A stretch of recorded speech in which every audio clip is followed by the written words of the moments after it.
a young hunter returned from the forest, dragging Ndidi behind him.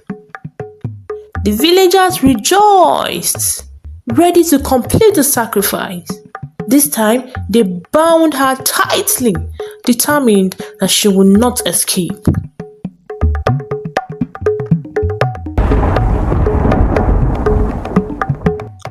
Long ago, in a faraway kingdom, there stood a giant tree at the heart of the village. The people believed this tree was once a powerful man turned into a tree to protect the land from danger. For many generations, the villagers worshipped the tree. They offered sacrifices of animals and sometimes even humans, held festivals, and prayed to it in times of trouble. But one morning, the villagers woke up to a terrible sight. The branches of the sacred tree had started to wither and die. Fear swept through the village like wildfire. The elders gathered, their hearts heavy with worry. If the tree died, they believed disaster would fall upon them all. They tried every sacrifice they knew: goats, chickens, and food, but nothing worked. Then one elder named Mazi Kanayo suggested a dreadful idea. Perhaps the blood of a virgin orphan will heal the tree. They searched every corner of the village until they found a young girl named Ndidi. She lived alone on the edge of the forest. Years ago, a mysterious fire had consumed her family's home, taking the lives of her parents and brothers. Ndidi had only survived because she was away at the stream. Since then, the villagers believed she carried bad luck and kept their distance. The elders decided Ndidi was a perfect sacrifice. After all, she had no family, no friends, and no one to defend her. One night, while Ndidi slept, a group of men crept into her hut and dragged her to the sacred tree. She screamed and struggled, but no one listened. They tied her to the great tree's trunk and prepared her for the ritual. Suddenly, a blinding light burst out from the tree. The drying branches began to heal before their very eyes. In confusion, Ndidi managed to free herself and fled into the dark forest. The villagers chased after her, but she was too fast and disappeared into the trees.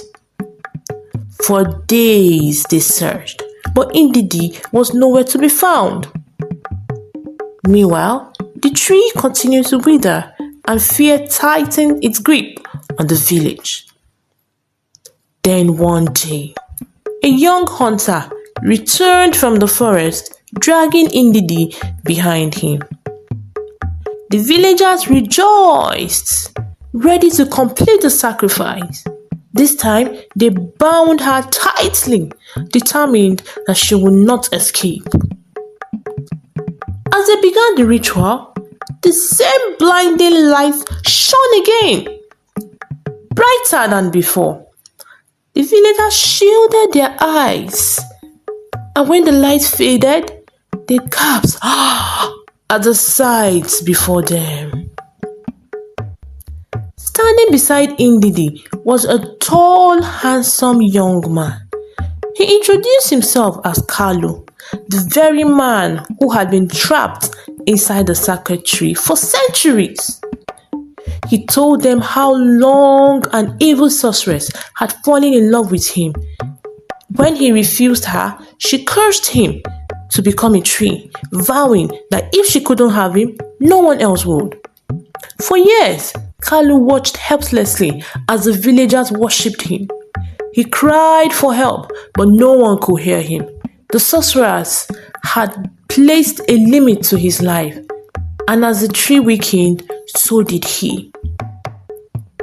But something unexpected happened the night Ndidi was tied to the tree. Her cries stirred a powerful emotion within him, something he hadn't felt in centuries. True love. That love was strong enough to shatter the sorcerer's curse. Kalu decided in his heart that he loved Ndidi and vowed to protect her for the rest of his days. The villagers, ashamed of what they had done, begged Ndidi for forgiveness. Graciously, she forgave them. With no heir to the throne, the people saw Kalu's return as a sign from heaven to make him their king. At the coronation, Kalu asked Ndidi to become his queen. She accepted, and together they ruled the land with kindness and wisdom. The poor orphan girl, once seen as a curse, became the most beloved queen the village had ever known. And from that day, the people learned a valuable lesson. Never judge a person by their misfortunes, for every life has value and no condition lasts forever. Thank you for watching. I hope you enjoyed the story. Share your thoughts in the comments. I'll be waiting to hear from you. See you all in our next story.